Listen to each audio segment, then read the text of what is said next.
Hello guys, तो मैं Sophia personal tutor से आपके लिए केमिस्ट्री की एक और नई वीडियो के साथ में, और हम यहाँ पर पढ़ रहे हैं 2019 का केमिस्ट्री का क्वेश्चन पेपर हम यहाँ पर सॉल्व करने वाले हैं। और 2019 के इस केमिस्ट्री के क्वेश्चन पेपर की अगर हम यहाँ पर बात करें तो देख लेते हैं हम यहाँ पर।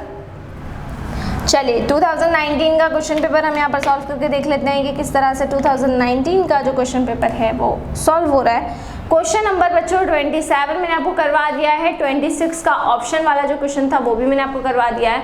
अब क्वेश्चन नंबर 26 के और में जो क्वेश्चन था मैं अब आपको वो क्वेश्चन यहाँ पर करवाने वाली हूँ। तो क्वेश्चन 26 का ऑप्शनल क्वेश्चन हम यहाँ पर सॉल्व करने वाले हैं। तो जैसे क्वेश्चन नंबर 26 का वो जो पार्ट हमने पढ़ा था उसके 3 पार्ट्स थे, वैसे ही क्वेश्चन नंबर 26 के ऊपर में जो क्वेश्चन आया था उसमें भी 3 ही पार्ट्स आपके हैं। अब वो 3 पार्ट्स कौन कौन से हैं, चलिए ए पार्ट है, बी पार्ट है और सी पार्ट है। देख लेते हैं कि ये क्या है। अगर ए पार्ट की बात करें तो ए पार्ट है how do you convert the following, how do you convert the following. आपको ये बताना है कि आप इसको कन्वर्ट कैसे कर सकते हैं, जिसमें पहला है phenol to anisole, phenol to anisole, phenol से एनीसॉल में कन्वर्जन करना है, ठीक है। और सेकंड हो जाएगा, सेकंड वाला आपका हो जाएगा ethanol to propane two ol, ethanol to propane two ol. ये दोनों कन्वर्जन आपको यहाँ पे सॉल्व करना है। सबसे पहला हो जाएगा फिनॉल टू एनीसॉल और दूसरा हो जाएगा ethanol to propane two ol. चलिए देखिए बहुत ही इजी है ये कन्वर्जन दोनों ही। अगर हम बात करें तो सबसे पहले तो फिनॉल से हमें एनीसॉल में कन्वर्जन करना है, तो आपको सबसे पहले तो पता होना चाहिए कि एनीसॉल क्या होता है। एनीसॉल एरोमेटिक ईथर को बोला जाता है। एनीसॉल का मतलब बेंजीन के ऊपर OCH3, ROR बेसिकली ईथर का फॉर्मूला होता है, और जब बेंजीन के ऊपर OCH3 आ जाता है तो इसको हम क्या बोलते हैं, इसको हम एनीसॉल कहते हैं। तो अगर एनीसॉल की हम बात करें तो देखिए सबसे पहले हम क्या करेंगे, ये बेंजीन हमने लिया और इसके ऊपर हम ले लेंगे OH, मतलब कि ये हो जाएगा आपका फिनॉल, और फिनॉल की रिएक्शन हम करवाएंगे NaOH के साथ में, मतलब कि सोडियम हाइड्रोक्साइड के साथ में ये फिनॉल, और इसकी रिएक्शन होगी सोडियम हाइड्रोक्साइड के साथ में रिएक्शन होगी। सो यहाँ पर क्या होगा, बेंजीन रिंग के ऊपर OH था तो यहाँ पर जो बेंजीन रिंग है उसके ऊपर आ जाएगा ONA, क्योंकि डेफिनेटली जब भी आप हाइड्रोलिसिस करवाते हैं फिनॉल का, जब भी आप हाइड्रोलिसिस करवाएंगे तो हाइड्रोलिसिस का मतलब क्या होगा, हाइड्रोलिसिस का मतलब होगा कि आप इसकी रिएक्शन NaOH के साथ में करवा रहे हैं। और NaOH के साथ में जब यहाँ पर आप रिएक्शन करवाते हैं तो H की जगह पे जो Na है वो जाकर क्या हो जाएगा, शिफ्ट हो जाएगा। तो बेंजीन के ऊपर बन चुका है ONA, है ना, बेंजीन के ऊपर ONA, इसको हम कहेंगे सोडियम फिनॉक्साइड, ठीक है ना। सो फिनॉल था, रिएक्शन करवा रहे हैं सोडियम हाइड्रोक्साइड, मतलब कि NaOH के साथ में, तो जो भी Na है वो H की पोजीशन जाके ले लेगा और यहाँ पर आपका बन जाएगा sodium phenoxide. So sodium phenoxide यहाँ पे बन चुका है। और अगर हम बात करें कि इस रिएक्शन के साथ में आगे क्या करेंगे, क्योंकि हमें तो एनीसॉल बनाना है। सो एनीसॉल बनाने के लिए यहाँ पर Na की जगह पर क्या आना चाहिए, CH3 आना चाहिए। तो बस अब हम क्या करेंगे, जो भी हमारा सोडियम फिनॉक्साइड है इसकी रिएक्शन हम करवा देंगे मिथाइल हैलाइड, मतलब कि CH3X के साथ में। सो मिथाइल हैलाइड के साथ में यहाँ पर रिएक्शन करवा देंगे, CH3X के साथ में यहाँ पर हम रिएक्शन करवा देंगे। तो यहाँ पर ये आपका बेंजीन रिंग और सोडियम की जगह पे क्या चला जाएगा, CH3 चला जाएगा और Na किसके साथ निकल जाएगा, X के साथ निकल जाएगा। तो बेंजीन के ऊपर जब OCH3 की हम बात करते हैं तो इसको बोला जाता है बच्चों एनिसॉल, ठीक है ना। सो पहले हमने लिया फिनॉल, फिनॉल का फॉर्मूला होगा बेंजीन के ऊपर OH, रिएक्शन हमने करवाई इसकी सोडियम हाइड्रोक्साइड यानी कि NaOH के साथ में, तो जो सोडियम था वो H की पोजीशन पे जाके शिफ्ट हुआ जिससे बना सोडियम फिनॉक्साइड। फिर हमने इसमें CH3X मिथाइल हैलाइड को मिलाया, सो CH3 Na की पोजीशन पर जाकर बाइंड हो जाएगा जिससे आपका बन जाएगा एनिसॉल, ठीक है। तो ये पहला कन्वर्जन हुआ, फिनॉल को मैंने कन्वर्ट किया किसके अंदर, एनिसॉल के अंदर। अब मैं अपना दूसरा कन्वर्जन लेती हूँ कि सेकंड कन्वर्जन क्या होगा, ethanol to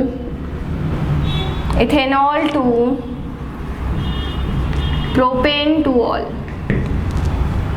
ethanol to propane two ol, ये मेरा कौन सा कन्वर्जन है, ये मेरा है conversion number 2, ethanol to propane two ol. अब अगर मैं बात करूँगी ethanol to propane two ol की तो इसका मतलब क्या होगा, इथेनॉल होता है CH3CH2OH, ठीक है, ये इथेनॉल होता है। अब इथेनॉल से हमें क्या बनाना है, प्रोपेन टू ऑल बनाना है, मतलब कि हम यहाँ पर क्या कर रहे हैं, यहाँ पर इथेनॉल 2 कार्बन में है, अब हमें इसके अंदर एक और कार्बन को शिफ्ट करना है। तो जब भी हमको कार्बन बढ़ाना रहते हैं अल्कोहल के अंदर, जब भी हमें कार्बन बढ़ाना रहते हैं तो हम सबसे पहले देखिए कोई रिएजेंट यहाँ पर यूज़ करेंगे, ठीक है, और उससे इसका डीहाइड्रोजिनेशन करवा देंगे सबसे पहले। तो प्राइमरी अल्कोहल का अगर हम डीहाइड्रोजिनेशन की बात करें तो आप या तो PCC से, यहाँ पर जो रिएजेंट है वो PCC ले लें और हीट करा दें, या फिर आप इसको कॉपर गॉस से अगर पास करवाते हैं जो हमारा प्राइमरी अल्कोहल है, जब आप पास कराएंगे तो यहाँ पर आपका बन जाएगा aldehyde,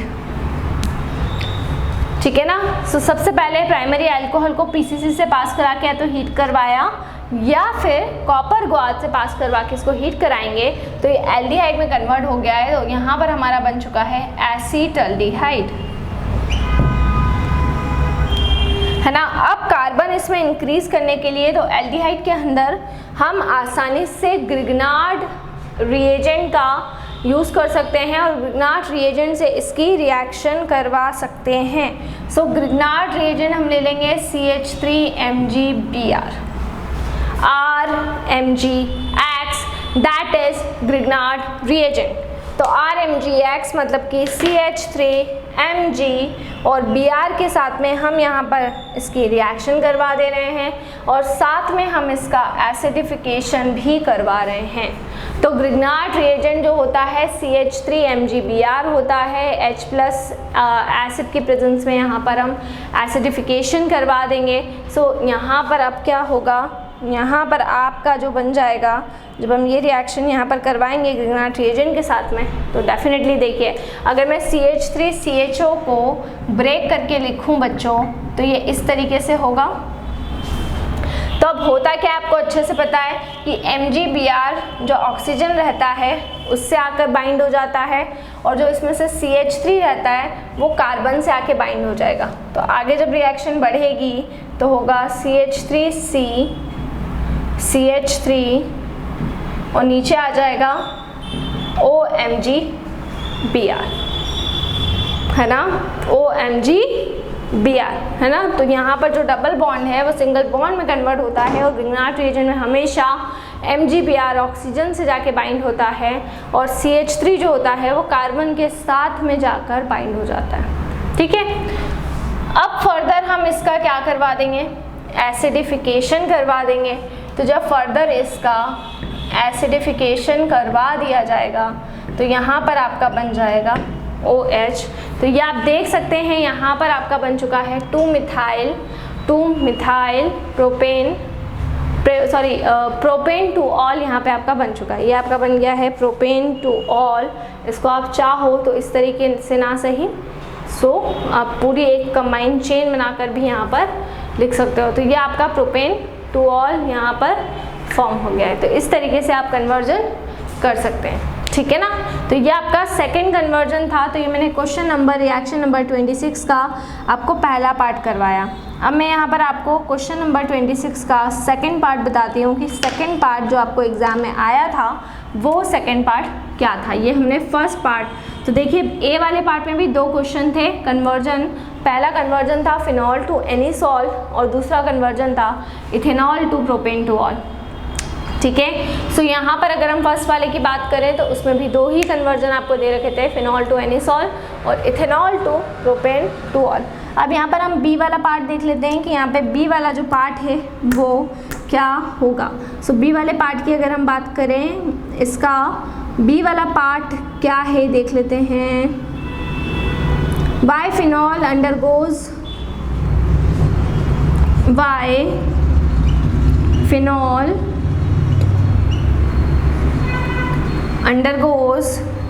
why phenol undergoes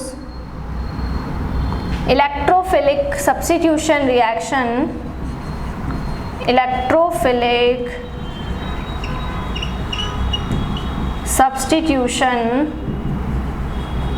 reaction more easily than benzene।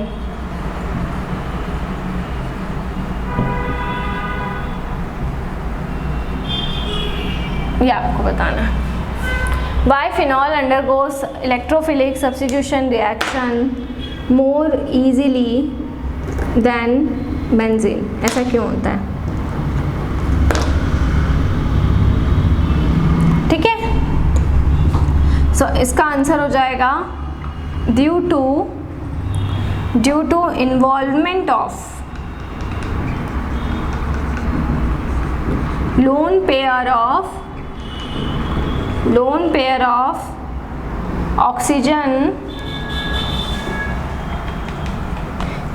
of oxygen in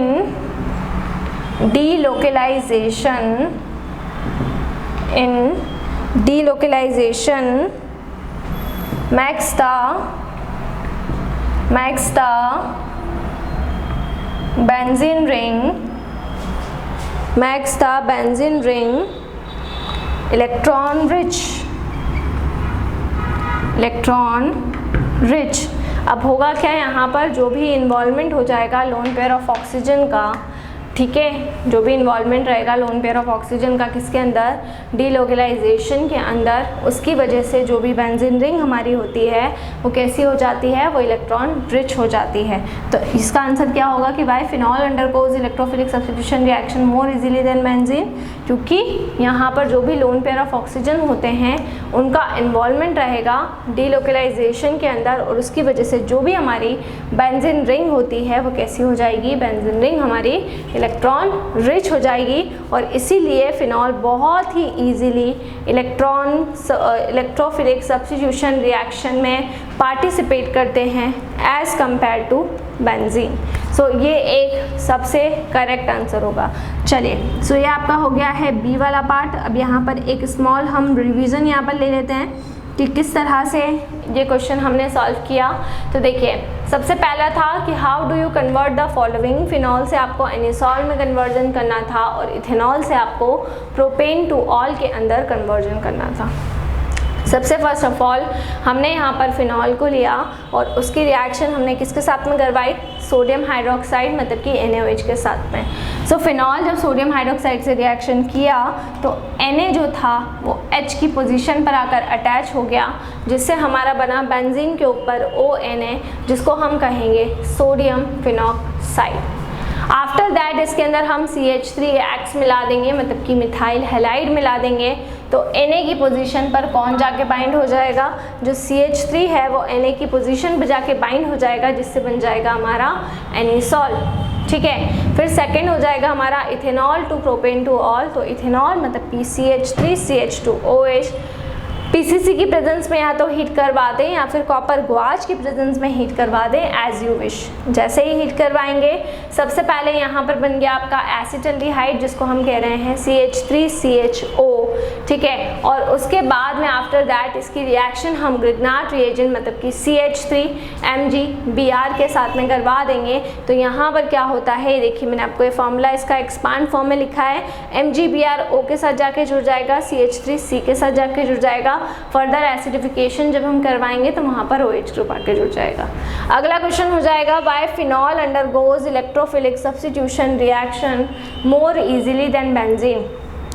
phenol के अंदर जो इलेक्ट्रोफिलिक सब्स्टिट्यूशन रिएक्शन होती है वो बेंजीन के कंपैरिजन में बहुत इजीली क्यों होती है, क्योंकि इसके अंदर क्या होता है, लोन पेयर ऑफ जो भी ऑक्सीजन है उसका इन्वॉल्वमेंट होता है डीलोकलाइजेशन के अंदर। इस वजह से जो भी बेंजीन रिंग हो जाती है वो बहुत ज़्यादा कैसी हो जाती है, इलेक्ट्रॉन रिच हो जाती है।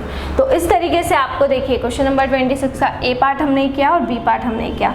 अब इस क्वेश्चन नंबर 26 का एक पार्ट और है जो बाकी है, और उस एक पार्ट को मैं आपको नेक्स्ट वीडियो के अंदर प्रोसीड कराऊंगी। तो इसी तरह से जुड़े रहिए हमारे साथ में, वीडियोस को लाइक करते रहिए, चैनल को सब्सक्राइब करना ना भूलें। कोई भी डाउट, कोई भी क्वेरी हो उसे आप कमेंट सेक्शन में डाल सकते हैं। और अगर आप हमसे ऑनलाइन होम क्लासेस पढ़ना चाहते हैं तो हम आपको ऑनलाइन होम क्लासेस की फैसिलिटी भी प्रोवाइड करा रहे हैं।